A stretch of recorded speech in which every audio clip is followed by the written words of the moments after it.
An artist's life, the way you've never heard it. By the people that know it best. The band, Fanography, Limp Bizkit. Hi, my name's Shannon McLaughlin, and I'm from Hicksville, Long Island. I became Limp Bizkit's biggest fan in like 97 or 98 when I saw them at the Warped Tour, and they were playing songs off their first CD, $3 bills, and I was like, I love these guys. And from then on, I just became obsessed, and I stalked them and became their biggest fan.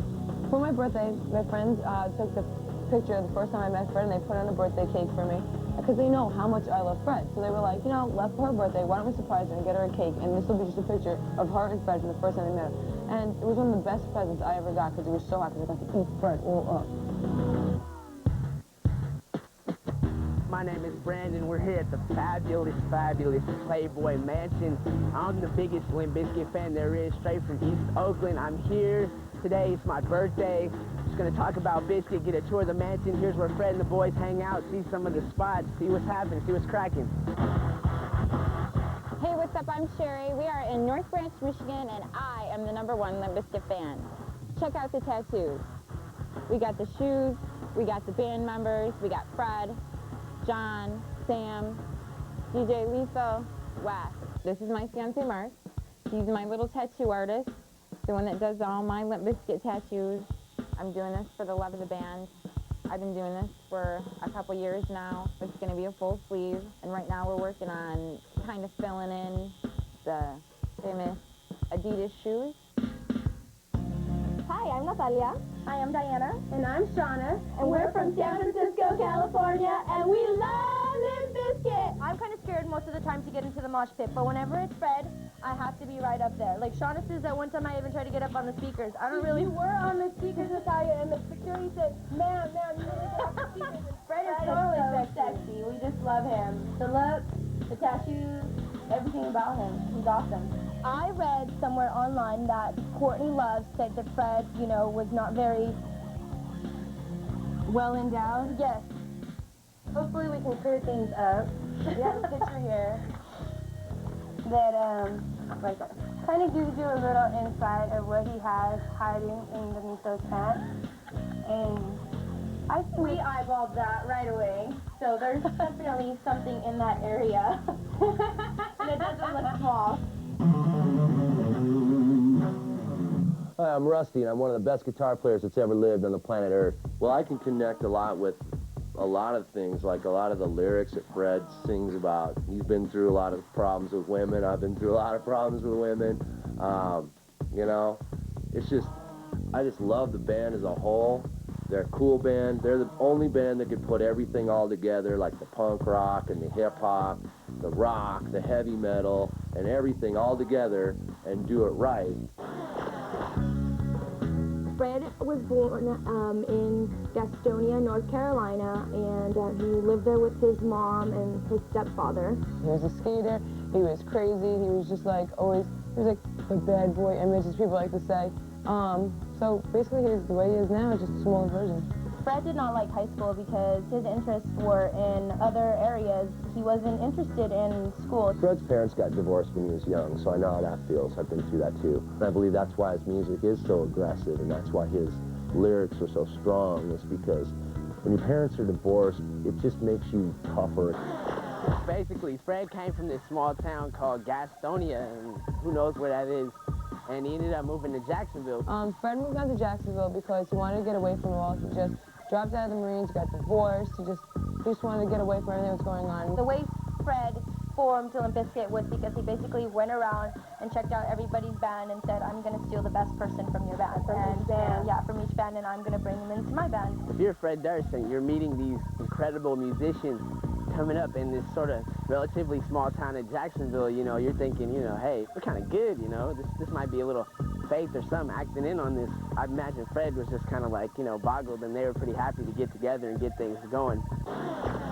Fred's antics to get his band started and get his band recognized went anywhere from him calling radio stations and pretending to be the manager to him promoting himself and, you know, pretending that he was a promoter. And he'd call him up and he'd be like, you know, oh, I'm Bob Nelson from, you know, Stretchenville, and you need to come down here and check out these Limp Bizkits here, or something else, you know, and then you call the next place, and, you know, and say, hi, I'm Hank Peterson, and I just saw Limp Bizkit down there in Jacksonville, and they're one of the best things I'd ever did seen. All the things that Fred did, in a sense, were dishonest, but none of them were necessarily against the law, and he wasn't hurting anybody physically or anything like that, and he was just trying to get his band out there. Game room. Check it out. This is like Hef's ego room, huh? So Fred's working as a tattoo artist in Florida, and Fieldy and Head come in to get tattoos. Fieldy and Head from Korn, that is. And he ends up giving Head this tattoo, which Head claims is the ugliest tattoo ever, and it says Korn. It looks pretty bad, I've seen it. He spelled it wrong, and that's how they remembered him, but while he was tattooing them, he actually gave them his demo tape. And Fieldy passes it on to some higher above guys, and that's basically where Limp Bizkit gets their big break right there. That's their big jump of faith. Fred essentially, you know, was excited to just be able to do tattoos because he's a huge Korn fan himself, you know. So he was just kind of excited and stoked that he could even have the opportunity to work on him and have that connection itself. And if it didn't go any further than just admitting the demo tape and like Korn didn't like it or whatever, it wouldn't be a big deal. Like Fred would have just been content with, you know, him being his friend and doing work on him and just, you know, being cool. $3 bill was definitely their breakthrough. You know, it has every energy level you can think of. By the time $3 bill hit the stores, I can only imagine being Fred Durst thinking that just we've made it. Well, I guess it would be nice. I mean, what a relief. And to just finally be out in the world and, you know, get your videos played and, you know, all the way to seeing Faith on TRL, like a year and a half, maybe 2 years after $3 bill was out, Faith was finally on TRL, and that's like the mecca of we made it. That's your signature. That's like God saying, you have done great. Everybody thought it was kind of whack that they did a George Michael cover, and gotta admit I did too, but once I heard it, it changed my mind completely. That's like an incredible song.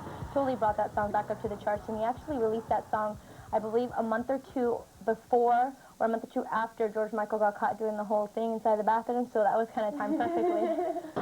Next on Fanography, Fred comes out. Because everybody at the time was saying, like, they were crap. Does it all for the nookie. Fred Durst had sex with Britney Spears. And breaks stuff.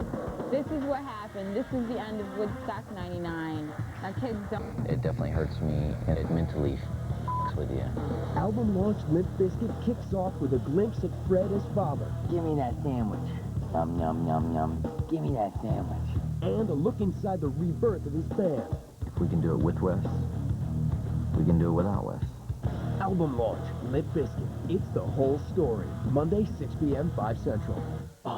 Fanography is brought to you by... In 1998, Limp Bizkit toured with the Ozfest.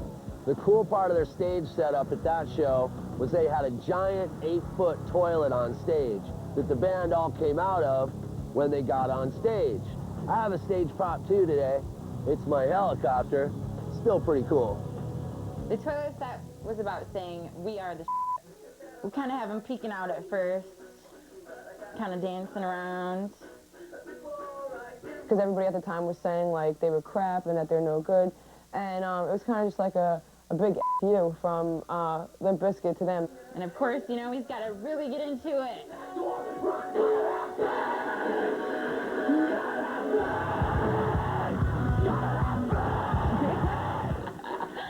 I love it. Monkeys. Yo, yo, come on. The second album, Limp Bizkit, was Significant Other, which is their biggest commercial success to date. And basically, it just proved that they weren't some one-hit wonder. Nookie was the biggest hit that Limp Bizkit has ever had to this point. It's the song that shot them straight into rock stardom big time. He wrote that song about a true life thing that really happened, about this chick who he was dating, who he was paying her rent and everything while he was on tour, and she was supporting this other dude that she was seeing on the side. Pretty uncool. So he found out about it. That chick's no longer there. But one thing we did get is one hell of a good hit song. The moment they knew they made it, probably seeing the Nookie video hit TRL and explode. I mean, after that, you could seriously go into any mall, see dudes walking around with some creased khakis and some shell-toe Adidas and their backwards red Yankees caps, even though the Yankees suck. You want to do the Woodstock set? Cool. Yeah, Mr. Pyrotechnics over here. Grab your fluid. Got to get the set going. Fred put a piece of plywood down on top of the fans, and he crowd surfed on top of like all the fans. And just to get out into the crowd and show that he wasn't just like, oh, you know, I'm on stage, I'm like, you know, I'm the big shot. He like came down and like experienced the action. Fred here is doing like, he's crowd surfing, he's getting into it, he's going across, you know, our people here. You know, he's got his plywood, which was tore off the stage. The crowd took that song completely the wrong way and went way out of control. Now kids, don't try this at home. This is what happened. This is the end of Woodstock 99. You know, this is why they got a rap. This was the end. Oh my God, you know. Yeah, make them stop. This is awful. This is crazy. Oh no, Limp Bizkit, you're so bad. Fred and the boys were blamed for burning down Woodstock. You want to put it, I mean, that would make me pissed. So I bet Fred was just fuming. Like, of course they had, you know, really, if you think about it in the bigger scheme of things, it had nothing to do with that. I mean, they got people juiced, but, you know, that's the music. See, after Woodstock, what can happen? Ashy, you know, kind of like a mess. Now we just got to put everything, clean all the pieces up and put it back together, which is exactly what Limp Bizkit did. Limp Bizkit is known for their cool, outrageous stage sets. On the Napster tour, they had a big fence, like a chain-link fence, in front of the band. Kind of strange, industrial type of thing. This is my set. That's all I got here in Montana. It's a train, but it's powerful. The Napster tour was powerful too. And what was cool about it is they let all the fans in for free to the show. But he wanted to do free stuff. He wanted to promote his album. He wanted people to know about it. You know, if you don't have money to buy tickets, we don't care. We still want you to love us. You know, it's all about the fans, and that's what Limp Bizkit is all about. They weren't worried about if fans downloaded their music off the internet, because they knew that the true fans would go out and buy the album anyway, because they want all the artwork, they want the pictures, they want the whole package. That's what Limp Bizkit gives you, is the full package. That's the Napster tour. That's where we took the picture with him in the back, and it was just great. I just asked him, Fred, can we take a picture with you? And he was just like, sure. And he pulled us together. We stood next to him, and we felt his arms come around us like, well, we weren't expecting this. And then I felt him cheek to cheek with me, and I just thought, oh my God. If my house burnt down, the first thing I would run in there to take, no joke, I would risk my life for it, is my Fred picture. Next on Fanography, Fred does it his way. Fred's type, not Fred's type. Throws a big party. You don't go to Bill Gates' mansion and have a record release party. You have the Playboy Mansion party. And moves into the future, Westless. I thought Limp Bizkit was done. Well, obviously Limp Bizkit's just beginning. MTV introduces album launch Limp Bizkit, an unprecedented look inside the life of the artist. I'm definitely a rock star. Spend a week getting to know the real Fred Durst. Failure is one of my worst nightmares. Get inside the studio, inside his home, and inside his head as the band prepares their newest album, Results May Vary. You guys gotta stop filming all the time. Album launch Limp Bizkit, the whole story. All next week at 6 p.m. 5 Central. Fanography is brought to you by Dose of Durst. I do think about why everybody hates me. It definitely hurts me, and it mentally f***s with you. Album launch Limp Bizkit kicks off with a glimpse at Fred as father. Give me that sandwich. Yum, yum, yum, yum. Give me that sandwich. And a look inside the rebirth of his band. If we can do it with Wes, we can do it without Wes. Album launch Limp Bizkit. It's the whole story. Monday, 6 p.m. 5 Central. Whoa, brother. Welcome to the world-famous grotto at the Playboy Mansion. You know our boy Fred's been in here plenty times. Check it out. Nookie spot. Plenty of fun areas. I remember seeing Fred in here with this chick, all oily.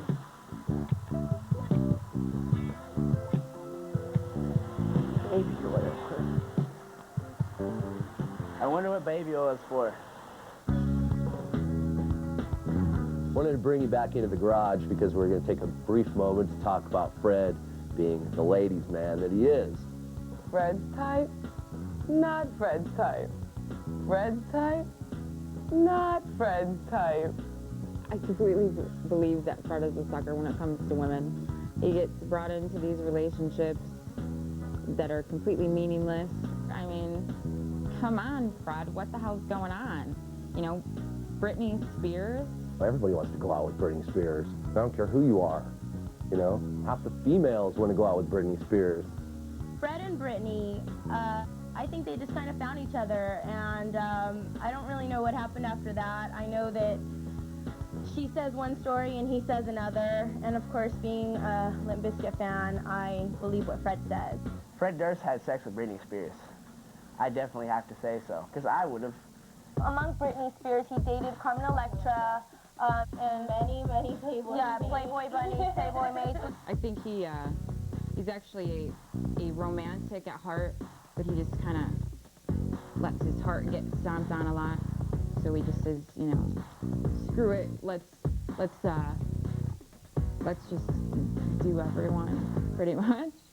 Courtney Love got mad because Fred didn't give her the attention that she wanted, so it's too bad for her. Now Fred's trying to get at Angelina Jolie, but can't blame him for that. She's a head turner. If you walk down the street and you saw her, I'd be stuck on her just like, you know, whatever. So I definitely give props for Fred trying to use a celebrity to get at her, because I'd do it too. Fred, if I do get into the band, you don't have to worry about me hitting on your chicks, okay? Because I have my own chicks right here.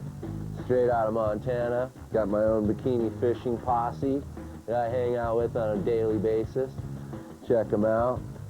Woo! So if you guys recall, I'm sitting in the same spot where Fred was sitting at the end of the show for the chocolate starfish and the hot dog flavor water release party. Okay, this is from the record release party at the Playboy Mansion. I'm doing this just kind of like, this is my devotion to the band. We have all the boys kind of hanging out with our generic Playboy bunny. Masterpiece. Fred goes to the Playboy Mansion. I wouldn't say looking for love, maybe just looking for some fun. And a lot of girls are willing to have fun with him. This is a spot unlike any other spot. You don't go to Bill Gates' mansion and have a record release party. You have the Playboy Mansion party. This is notoriously known for the kick-ass party. For Fred, it's an overwhelming feeling to feel like he has made it that far, been able to throw a party at the Playboy Mansion, be able to have all these stars come to his release party for his band and his album that's coming out. It's got to be an overwhelming feeling for him. He's got to feel like, man, I am just rocking and just going and on top of the world. There's half-naked women walking around, serving drinks. People looked highly intoxicated. It looked pretty fun. There were so many stars around. Yeah, it was nothing but a bunch of stars. Exhibit, Tommy Lee, Sugar Ray, like they were. Yeah, Cisco was there. Blondie was there. You know, everybody was there. And everybody was just having a great time. And I just remember Tommy Lee telling Fred, turn off the cameras, it's time to party. Fred also admires Hugh Hefner because he was a poor person and he can sit in his pajamas every day. That's his outfit. Who sits in their silk pajamas every day? Yeah, he said someone that someone that works hard. He looks up to him. And Fred wants to be just like him that. one day. He wants to wear his pajamas every day and have hot chicks all around him. Definitely. All right, Mom, I'm going to the shop. I'll check you later. Like a year ago, my friends and I started our own clothing company, and this is our shop. This is where we make shirts, and we design them. A lot of people in bands and stuff wear it. And Fred usually wears like a plain black shirt. He usually wears a lot of dark colors. Basically, a lot of the shirts that we've designed are black, of course, the ones that are geared towards Fred. Fred, you can have the shirt. You can just call me, and I'll hook it up. Give it to you for free, no charge, just for you. Fred's style definitely caught on, for example, Nookie. That look just took off, and everyone started wearing the backward, you know, red New York Yankees hats. Everyone had them. Fred Durst wears a red New York Yankees hat backwards when he's happy. When Fred's not so happy, he wears the black New York Yankees hat backwards. Recently, on the Grammys, Fred showed up in the black hat. Not so happy. Possibly it's because of his breakup with Britney. maybe? Wes Borland quit Limp Bizkit in 2001. Basically, they said musical differences were the reason why Wes quit the band. You know, I'm not gonna lie, I liked Wes Borland. I thought he was a great member of the band. He was definitely a cool, entertaining spectacle. He put on a show, and you know, with being a band comes putting on a show. You know, when you're rocking out live, you come on stage with all these different characters and the makeup and whatnot. I even dressed up as Wes for Halloween on several occasions. Here's a picture from it if you guys, you know, check it out. Most of the guys in Limp Bizkit, they were pissed that Wes was leaving, you know, because they were getting big. They're like in the spotlight now, and now he just wants to kind of just leave them high and dry, like trying to find someone to fill his spot. Fred tried to get Wes back in the band. He asked his fans on his website to email Wes and please ask him to rejoin the band, kind of a last desperation type of a deal. The thought that Limp Bizkit wouldn't be good without Wes is insane. It's like not having your hot dog with relish, but you got everything else on it, you know. And you could get some substitute relish, which is Mike Smith, the new guitarist. And the first time we got to see Mike Smith was playing with Limp Bizkit, and they did a great job. I think Limp Bizkit will survive without Wes. You know, he was a major part of the band, but all the rest of the guys are still there. We thought Limp Bizkit was done. Well, obviously Limp Bizkit's just beginning all over again, so I can't wait. Well, we're concluding a great day here at the Playboy Mansion. Great way to spend my birthday. You know, now me and Freddie D have a little bit in common, but he's been with the chicks. But I'll be back. Take care. Well, I guess it would be nice If I could touch your body. I know not everybody has got a body like me. But I gotta think twice before I give my heart away.